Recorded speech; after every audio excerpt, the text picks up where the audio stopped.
Yeah guys, just want to share another little story with you. So back in 2009 when I left the army and I sold my first house, doubled my profit, traveled the world for a year racing. I invested half my money into my dream property up in the hills here, right on the top of the hill there, with panoramic ocean views, Stradbroke all the way to Coolangatta, sunrise out of the ocean, city nightlife, absolutely a dream property, private rainforest, spring, 1 acre, pretty blessed.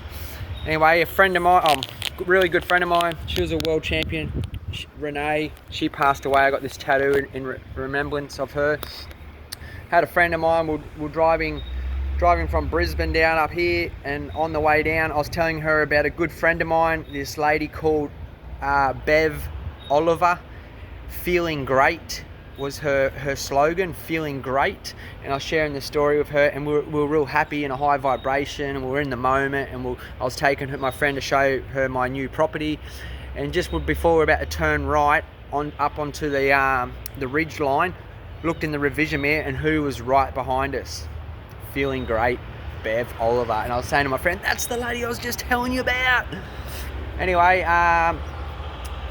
another story. When I was in the army, there was this one guy in the army, young fella. He was the youngest out of all of us. He was the fittest out of all of us. He had like ADHD. He had a lot of energy. He was crazy. And long story short, I could go into a lot of depth about it, but he ended up getting kicked out. And over all the years, once a year, twice a year, for quite a number of years, about 5 years or 6 years or something, I always wonder what happened to Sapper Frost. Oh, Frosty. I always wonder what happened to that young lad. And then one day I end up arriving here on this platform, and who did I happen to run into? Sapper Frost. He's like, wow. And I said, what are you doing now, mate? And he goes, he owns a scaffolding company up in Cairns. So whoever's watching this video, maybe you know of him, maybe you've heard of him or worked for him or whatever. So anyway, there you go.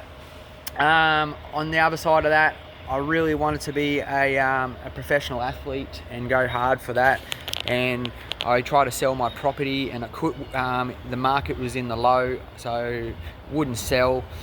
It was winter, it was cold. I was driving school buses down here. I offered my dad my property. I said, you can have it, I'm about to leave it. Mum, you can have it, about to leave it. Brothers, sisters, none of them wanted it.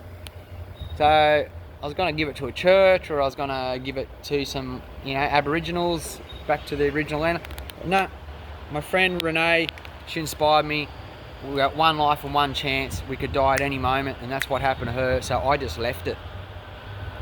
Jumped in my car, gave the banks $170,000 hard-earned cash that I put into it and worked for 7 years to get all that. Just gave it back to them. Changed my SIM card, changed my life, and just went for it.